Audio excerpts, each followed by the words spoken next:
అందరికీ నమస్కారం. ఈరోజు ఎపిసోడ్లో వైటమిన్ B1 దాని శాస్త్రీయ నామం థైమిన్ గురించి సంపూర్ణంగా అన్ని వివరాలు తెలుసుకున్నాం.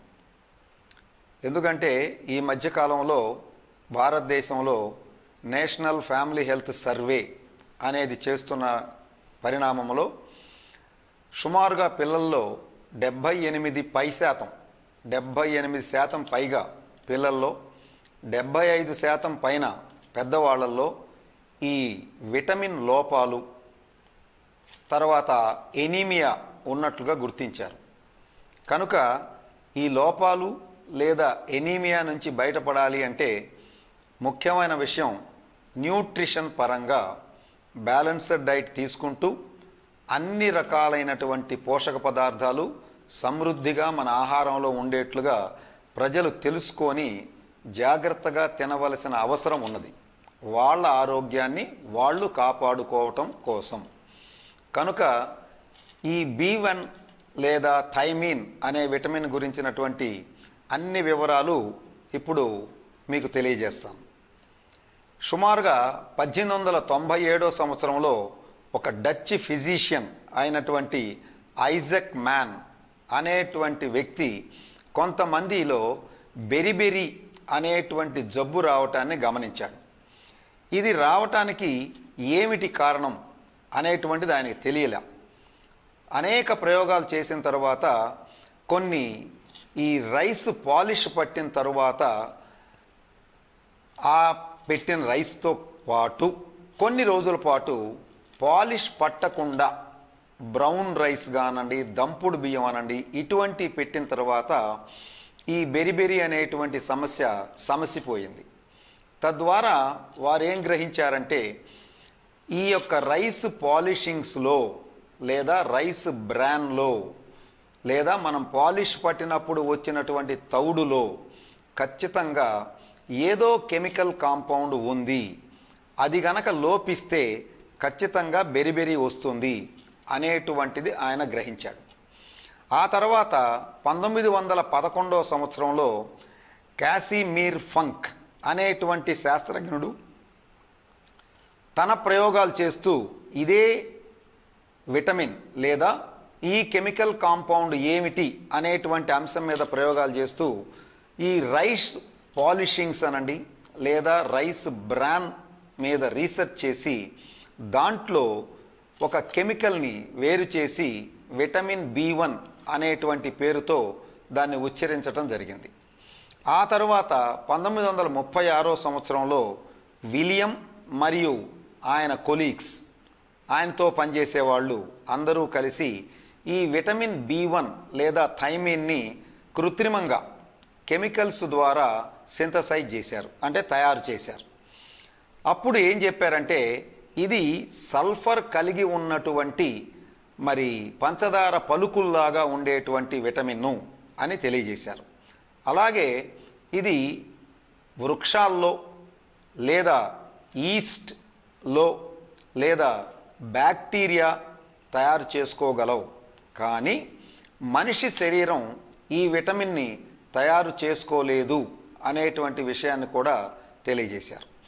దాంతోపాటు ఈ థైమిన్ అనేటువంటిది మన ఇంటెస్టైన్స్ అంటే ఆహారం ద్వారా వచ్చినటువంటి ఈ విటమిన్ లేదా థైమిన్ B1 పేగుల ద్వారా శరీరంలోకి అబ్జార్బ్ అయిపోతుంది, అంటే రక్తములోకి చేరుతుంది. ఇది సుమారుగా దీని మీద కొన్ని ప్రయోగాలు చేసి వాళ్ళు కనుక్కున్నది ఏంటంటే రోజుకి 5 మిల్లీగ్రాముల B1 విటమిన్ పేగుల ద్వారా రక్తం లోపలికి చేరుతుంది అనేటువంటి విషయాన్ని తెలుసుకున్నారు. అలాగే శరీరంలో ఈ విటమిన్ ఎక్కడ ఉంటుంది, స్టోరేజ్ అవుతుంది అనేటువంటి విషయాలకు వస్తే వాళ్ళు పరిశోధనలో గుండె లోపల, అలాగే మెదడు లోపల, అలాగే కాలేయము లివర్ లోపల, మూత్రపిండాల లేదా కిడ్నీస్ లోపల, అలాగే స్కెలిటల్ మజిల్స్ అంటే మన కండరాలు, శరీరంలో పనిచేసేటువంటి కండరాలు, శరీరాన్ని కదిలించే కండరాలు అంటే ఎముకలకి అతుక్కున్నటువంటి కండరాలని స్కెలిటల్ మజిల్స్ అంటారు. ఈ మజిల్స్లో కూడా నిల్వ ఉంటుంది అనే విషయాన్ని తెలుసుకున్నారు. తరువాత ఆహార పదార్థాలలో ఏ మేరకు ఏ ఆహార పదార్థాలలో ఈ విటమిన్ లభ్యమవుతుంది అనేటువంటి ప్రయోగాలు జరిగినప్పుడు దాంట్లో వీళ్ళకి తెలిసింది ఏంటంటే బాగా ఎక్కువగా ఉన్నటువంటిది ఈ ఈస్ట్ డ్రైడ్ అనే పదార్థంలో, అలాగే మనకి తమిళనాడు కేరళలో గమనిస్తే పారాబాయిల్డ్ రైస్ అని వాడతారు. అలా పారాబాయిలింగ్ ప్రాసెస్ చేయటం వలన ఈ బియ్యం తీసుకుంటే బియ్యం పై పొరల్లో ఉండేటువంటి ఈ యొక్క బ్రాన్ లోపల ఉన్నటువంటి ఈ విటమిన్లు అన్నీ కూడా ఈ పారాబాయిలింగ్ ప్రాసెస్ జరిగినప్పుడు లోపలికి వెళ్ళిపోతాయి. అలా లోపలికి వెళ్ళిపోవటం వలన ఆ తరువాత ఒకవేళ మీరు పాలిషింగ్ చేసినప్పటికీ మనకి విటమిన్ల నష్టం జరగదు. కనుక న్యూట్రిషన్ పరంగా పారాబాయిల్డ్ రైస్ తినటం అనేది ఒక మంచి ప్రక్రియ లేదా మంచి అలవాటుగా మనం పరిగణించవచ్చు. అలాగే వీట్ జెర్మ్ అంటే గోధుమ మొలకల్లో కూడా చాలా ఎక్కువగా లభ్యమవుతుంది. బ్రాన్ తౌడులో కూడా చాలా ఎక్కువగా లభ్యమవుతుంది.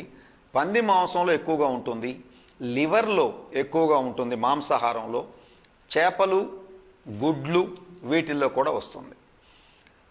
ఇక్కడ ఈ రైస్ బ్రాన్ అనగానే పూర్వకాలంలో మేము పనిచేస్తున్న రోజుల్లో మాకు ఉన్నటువంటి గొప్ప డాక్టర్లు చెప్పింది ఏంటంటే కొంతమందికి వాళ్ళు ఈ బ్రాన్నే తినిపించారు. ఎవరికైతే మోకాళ్ళ నొప్పులు వస్తున్నాయి, బి కాంప్లెక్స్ డెఫిషియన్సీ వస్తుందో ఈ తౌడు తెచ్చుకోండి, బాగా స్మూత్గా ఉంటుంది.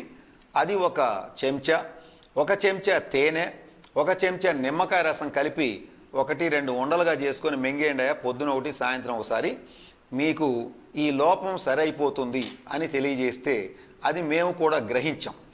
అలాగ చేయటం వలన ఖచ్చితంగా ఒక 15-20 రోజుల లోపల వాళ్ళకి మోకాళ్ళ నొప్పులు తగ్గాయి. అలాగే విటమిన్ లోపం కూడా సరైనటువంటి సంఘటనల్ని మేము గమనించాం.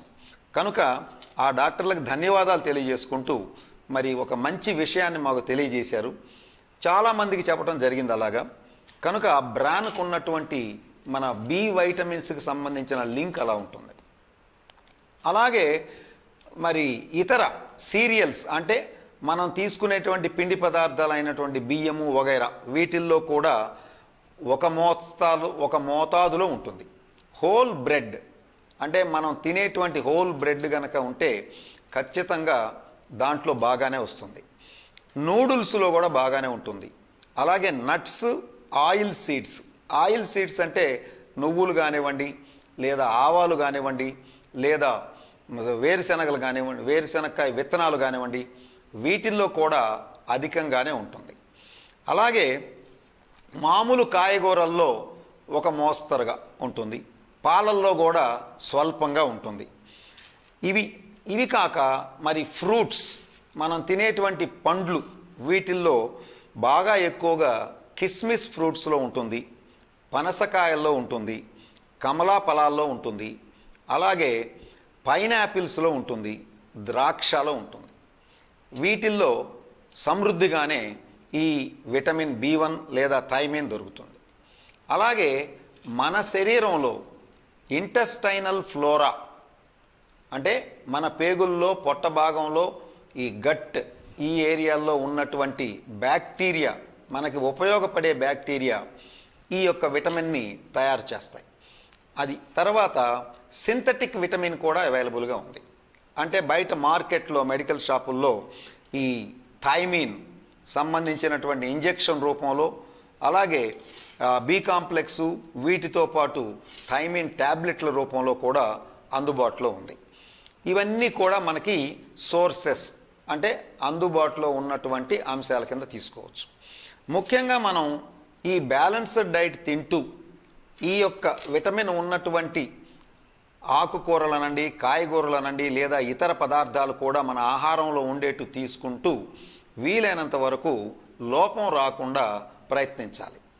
అలాగే మరి ఎంత మేరకు కావాలి అంటే ఒక రోజుకి ఎంత మేరకు కావాలి? సహజంగా విటమిన్లు అన్నీ కూడా చాలా స్వల్పంగానే కావాలండి రోజుకి మన శరీరానికి. కానీ అంత స్వల్పంగా కావాల్సినవి కూడా లేకపోతే వాటి పరిణామాలు చాలా తీవ్రంగా శరీరం మీద ఉంటాయి. కనుక ఇది B1 లేదా థైమిన్ అనేటువంటిది చిన్నపిల్లలకైతే సుమారుగా 0.5 మిల్లీగ్రాములు నుంచి 1 మిల్లీగ్రామ్ వరకు రోజుకు అవసరమవుతుంది వాళ్ళ శరీరానికి. అలాగే పెద్దవాళ్ళల్లో మగవాళ్ళైతే 1.2 మిల్లీగ్రాముల నుంచి 2 మిల్లీగ్రాముల వరకు అవసరమవుతుంది. అదే స్త్రీలలో అయితే 1 నుంచి 1.5 మిల్లీగ్రాములు రోజుకి అవసరమవుతుంది. అలాగే గర్భిణీ స్త్రీలు పాలిచ్చే తల్లులకైతే 1.2 మిల్లీగ్రాముల నుంచి 2 మిల్లీగ్రాముల వరకు ఒక రోజుకి వాళ్ళ శరీరానికి అవసరమవుతుంది.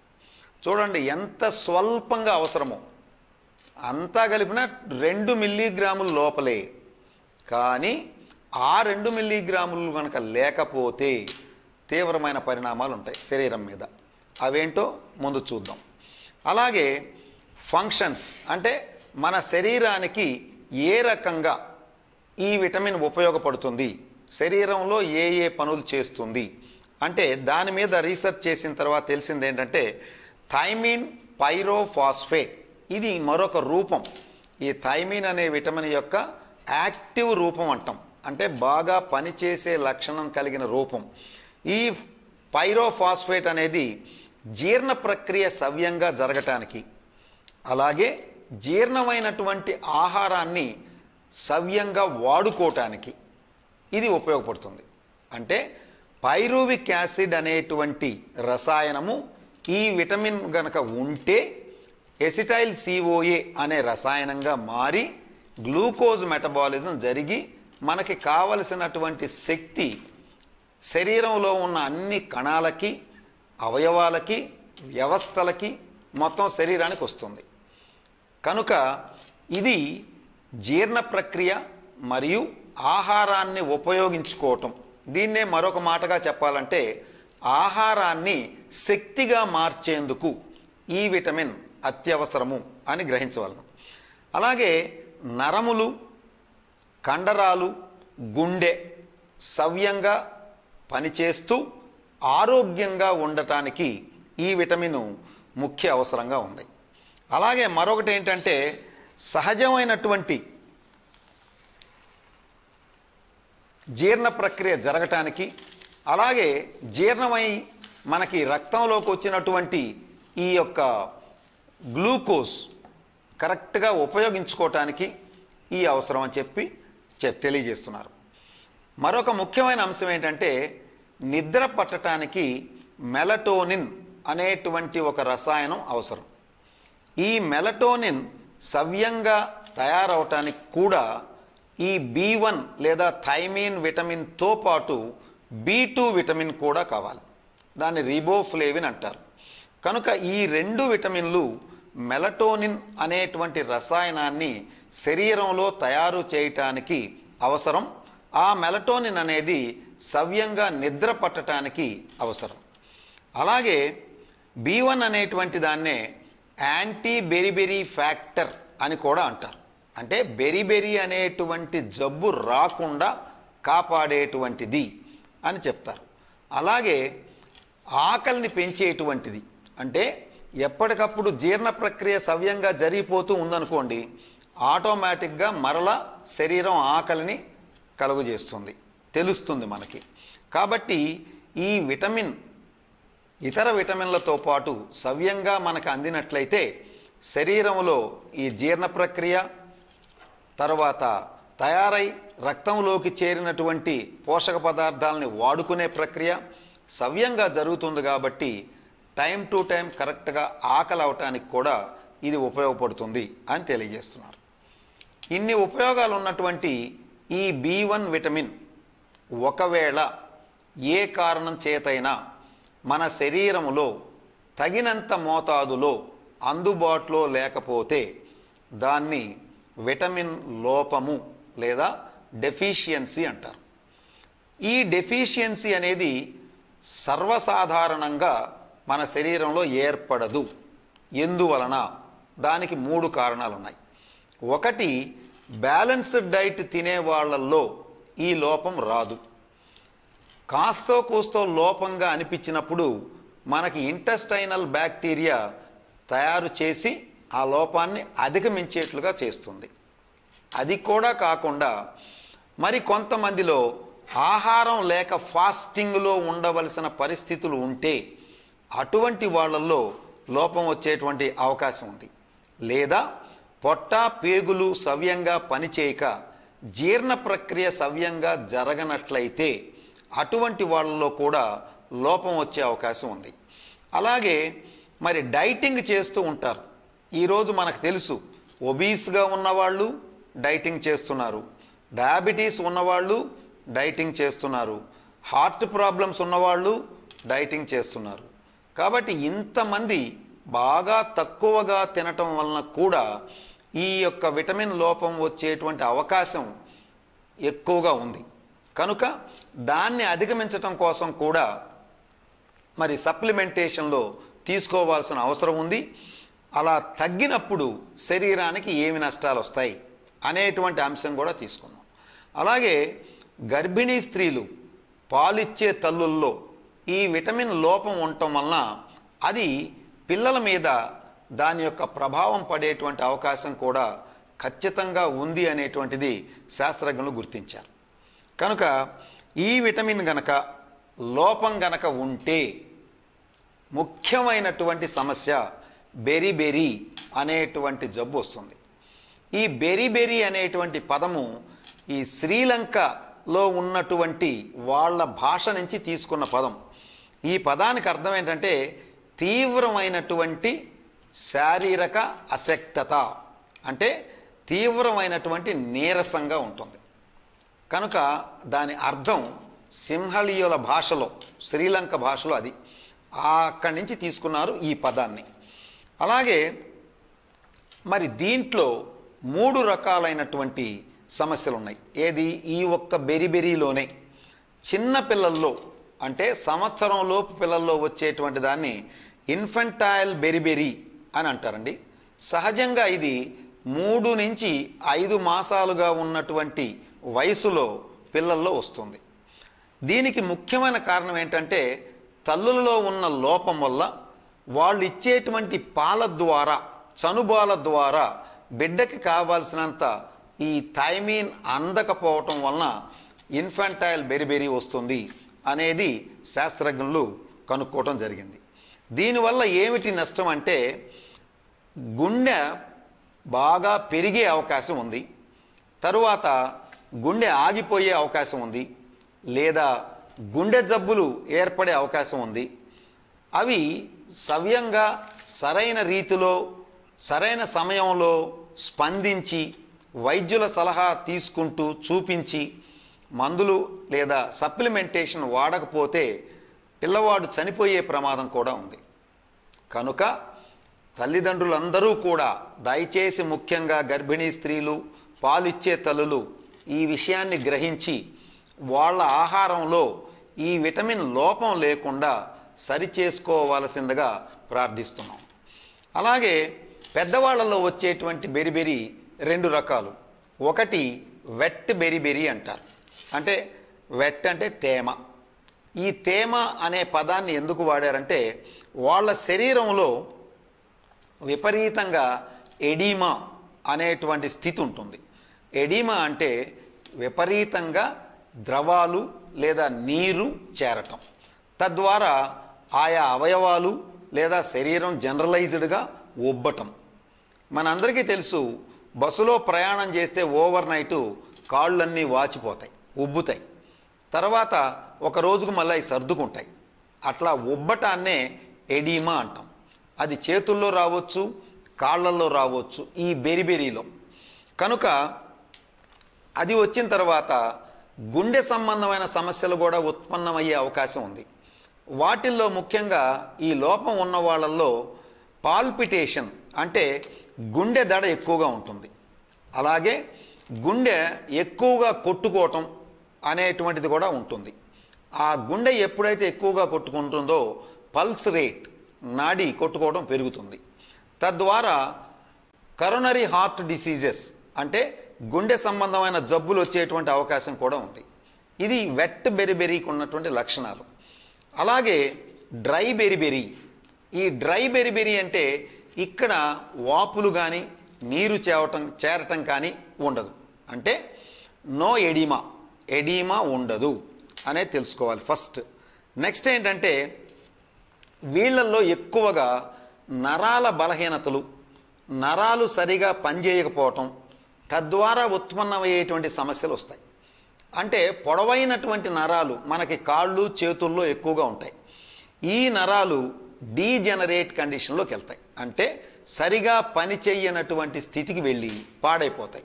ఒక్కోసారి ఈ నరాల మీద ఉన్నటువంటి ఈ యొక్క ఒక పొర, ఫ్యాట్కి సంబంధించినటువంటి పొరది, ఆ పొర కూడా మైలిన్ షీత్ అంటారు. ఈ మైలిన్ షీత్ కూడా దెబ్బతిని తద్వారా నరాలు పనిచేయనటువంటి స్థితికి వెళ్తాయి.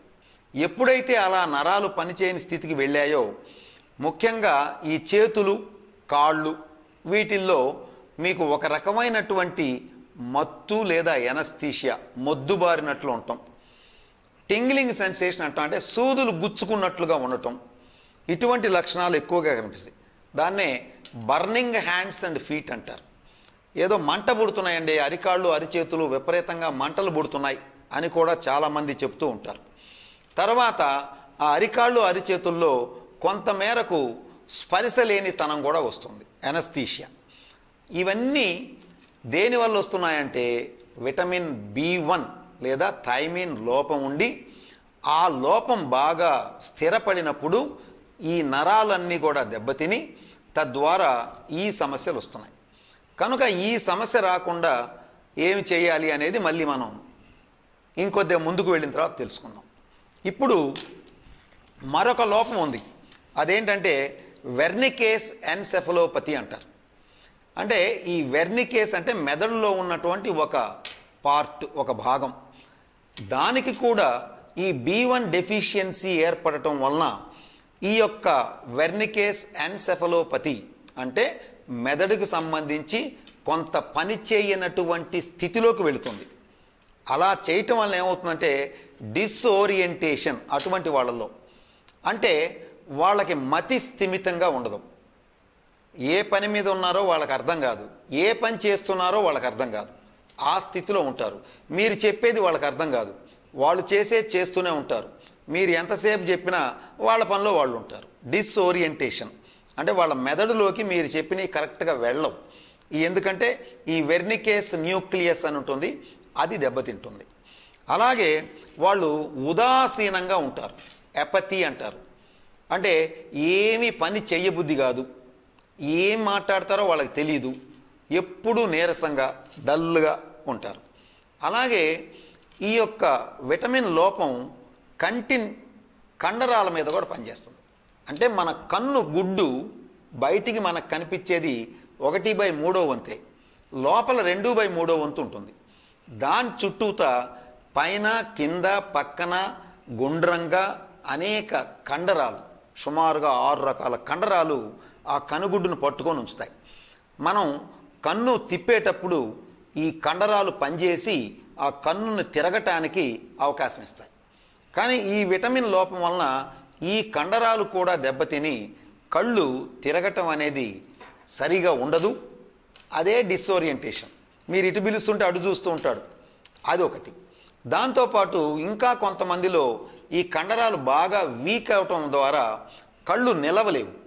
అంటే కరెక్ట్గా ఒకవైపు చూడలేనటువంటి స్థితిలో ఉంటాడు పేషెంట్. అలాగే కార్సకాఫ్స్ సిండ్రోమ్ అనేటువంటిది మరొకటి, ఈ విటమిన్ లోపం వల్ల వచ్చేటువంటి సమస్య. అదేమిటి అంటే ఎక్కువగా ఇది ఆల్కహాలిక్స్, అంటే విపరీతంగా ఆల్కహాల్ తీసుకునే వాళ్ళల్లో ఈ సమస్య వస్తుంది. ఈ సమస్యలో ఏముంటాయి అంటే వీళ్ళకి మెదడు సరిగా పనిచేయదు, మెమొరీ లాస్. అందుకనే మీరు బాగా ఎక్కువగా ఆల్కహాల్ తీసుకున్న వ్యక్తిని చూడండి, అతనికి ఏది గుర్తుండదు. పూర్వంలో అరే నువ్వు మొన్న అదేదో చేసావు అని మనం అడిగితే చేశానా, ఏమో నాకు గుర్తులేదంటారు. అలాగే కాస్త ఎక్కువ ఆల్కహాల్ పుచ్చుకున్న వ్యక్తి ఏం చేస్తాడో తనకి తెలీదు, కాన్షియస్లోంచి వెళ్ళిపోతాడు, అలాగే అతనికి గుర్తుండదు. అతని దగ్గర ఉన్నటువంటి వస్తువులు ఎవరన్నా తీసుకున్నారనుకోండి, అతను చూస్తూనే ఉంటాడు కానీ గుర్తుండదు. ఈ సమస్య కూడా వస్తుంది. ఎందుకంటే ఈ యొక్క ఆల్కహాల్ ప్రభావం ప్లస్ విటమిన్ లోపం, ఇవి రెండు కూడా మెదడులో ఈ మెమొరీ సెంటర్స్ని డిస్టర్బ్ చేయటం వలన ఈ సమస్య వస్తుంది అనేది శాస్త్రజ్ఞులు తెలియజేస్తున్నారు. కనుక ఈ లెర్నింగ్ ప్రాసెస్ కూడా వాళ్ళలో సవ్యంగా ఉండదు. బాగా ఆల్కహాల్ ఎక్కువగా ఇంటాక్సికేషన్లో ఉన్నవాళ్ళు ఏదో పేపర్ పట్టుకుంటారు, ఆ పేపర్ తలకిందులుగా ఉంటుంది, సీరియస్గా చదువుతున్నట్టుగా ఉంటారు వాళ్ళు, కానీ వాళ్ళు చదవలేరు. అది కూడా వాళ్ళ వల్ల కాదు. అవి ఈ యొక్క కార్సకాఫ్ సిండ్రోమ్ అంటే ఆ శాస్త్రజ్ఞుడి గారి పేరు మీద అది వచ్చింది. అలాగే మరొకటి ఏంటంటే, ఈ తీవ్ర లోపం ఉన్నప్పుడు ఏదైతే విటమిన్ B1 లోపం చాలా ఎక్కువ కాలం నుంచి గ్రహించలేకపోవటం కానివ్వండి, లేదు చూపించుకునే శక్తి లేకపోవటం కానివ్వండి, లేదు తెలియనితనం కానివ్వండి, అటువంటి పరిస్థితుల్లో లాక్టిక్ ఎసిడోసిస్ అనేటువంటి స్థితి కూడా వస్తుంది. అంటే లాక్టిక్ యాసిడ్ విపరీతంగా రక్తంలో పెరిగిపోయి తద్వారా అనేకమైనటువంటి సమస్యలు, చాలా డిస్కంఫర్ట్గా ఉండటం మనిషి, అలాగే అనీజీగా ఉండటం, తర్వాత ఏం చేస్తున్నాడో తెలియకుండా విపరీతంగా చేసుకుంటూ పోవటం, చేసే ప్రతి పనికి ఎక్కడ పొంతన లేకుండా ఉండటం, ఈ డిస్కంఫర్ట్ ఎక్కువగా ఈ యొక్క లాక్టిక్ ఎసిడోసిస్ స్థితిలో ఉంటుంది. తర్వాత మరొక ముఖ్యమైన అంశం ఏంటంటే, ఎంత మేరకు ఈ విటమిన్ డెఫిషియన్సీ ఉంటుంది అని గవర్నమెంట్ ఆఫ్ ఇండియా వాళ్ళు మరొక సర్వే చేసినప్పుడు అక్కడ తెలిసింది ఏంటంటే, సుమారుగా సంవత్సరానికి 1 మిలియన్ ప్రజల్లో ఈ లోపం తలెత్తుతోంది, ఏర్పడుతోంది ఇండియాలో అనేది కూడా తెలిసింది. అంటే 1 మిలియన్ మందికి ఈ లోపం వస్తుంది అంటే ఖచ్చితంగా మనం ప్రజలకి తెలియజేసి ఈ విటమిన్ లోపం రాకుండా వాళ్ళు ఏం తీసుకోవాల్సో చెప్పవలసినటువంటి అవసరం ఎంతైనా ఉంది అనేది నా యొక్క దృఢ విశ్వాసం.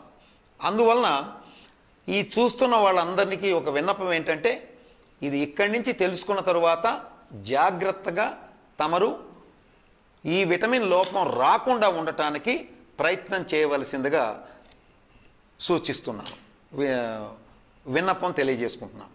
అలాగే మరి ఈ విటమిన్ లోపం ఉన్నప్పుడు ఏమి చేయాలి ట్రీట్మెంట్ అంటే, ట్రీట్మెంట్ పార్ట్ వచ్చేటప్పటికి వైద్యుల సలహా మేరకు వాళ్ళు చెప్పిన విధంగా ఇంజెక్షన్ రూపంలో కానీ లేదా ఖచ్చితంగా ట్యాబ్లెట్ ఫామ్స్లో కానీ ఈ విటమిన్ మార్కెట్లో సింథటిక్గా అవైలబుల్గా ఉంది.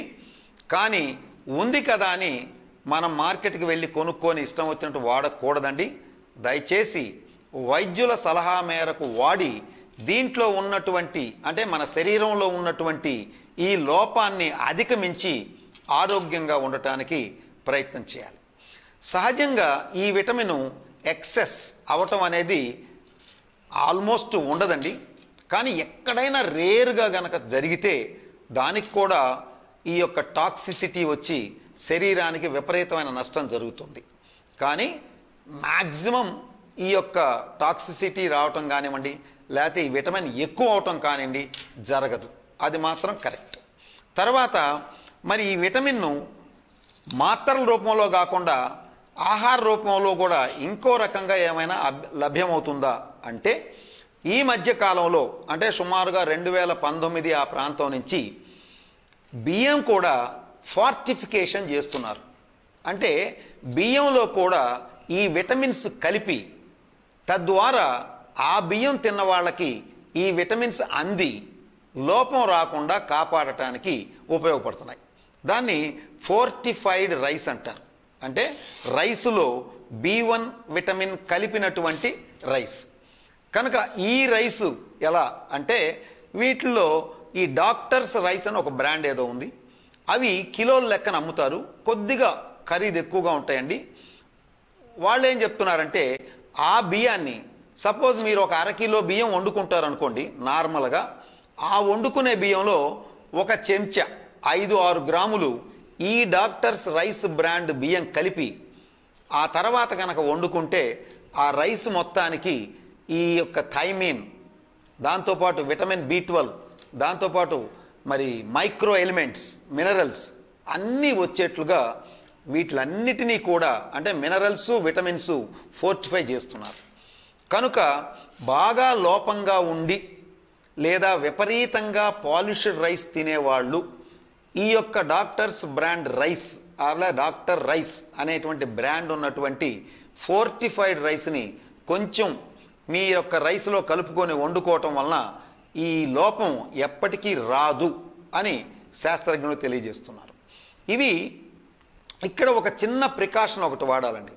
ఆ ప్రికాషన్ ఏంటంటే ఇవి యాడ్ చేసే ముందే ఆ బియ్యాన్ని శుభ్రంగా కడిగేసుకొని అంతా అయిపోయి ఇక పొయ్యి మీద పెట్టబోయే టైంలో ఈ బియ్యాన్ని యాడ్ చేయాలి.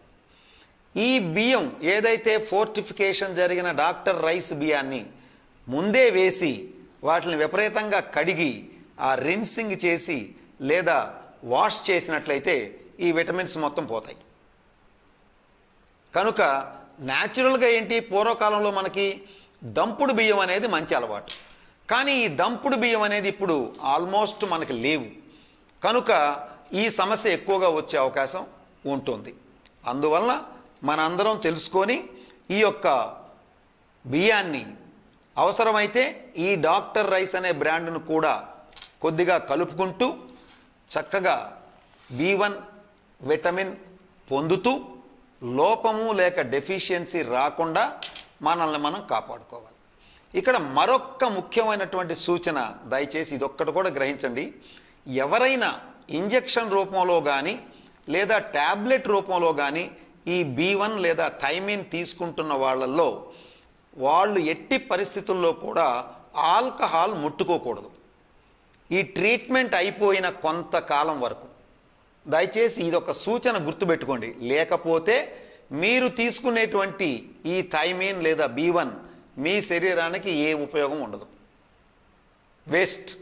కనుక ఈ ఒక పాయింట్, ఆల్కహాల్ అనేది ఆ టైంలో ట్రీట్మెంట్ జరుగుతున్నంత కాలం, ట్రీట్మెంట్ అయిన కొంతకాలం వరకు ముట్టుకోకూడదు. ఈ సూచనను కూడా గమనించవలసిందిగా ప్రార్థన. కనుక ఇప్పుడు అన్ని విషయాలు వచ్చాయి కనుక దయచేసి అందరూ కూడా అవగాహన చేసుకొని, ఇంకా తెలియపోతే ఎవరినైనా అడిగి తెలుసుకొని దయచేసి ఈ B1 విటమిన్ లోపంగా కనిపిస్తున్న 1 మిలియన్ ప్రజల సంఖ్యని కనీసం మనం రాబోయే 5-6 నెలల్లో సగానికైనా తగ్గించడానికి ప్రయత్నం చేద్దాం. మనందరం కరెక్ట్గా ఈ లోపం రాకుండా చూసుకోగలిగితే ఖచ్చితంగా ఆ మిలియన్ సంఖ్య తగ్గిపోతుంది. అలా తగ్గి చివరికి విటమిన్ B1 లోపం ఉన్నోళ్ళు ఎవ్వరూ లేకుండా సమాజం ఆరోగ్యంగా ఉంటుంది. మరి ఇవన్నీ గ్రహించి పాటించి మనందరం కూడా ఆరోగ్యంగా ఉండాలి. ఆరోగ్య ఆంధ్రప్రదేశ్, ఆరోగ్య ఇండియాని మనం తయారు చేయాలి. అందరూ సహకరించమని ప్రార్థిస్తూ నమస్తే.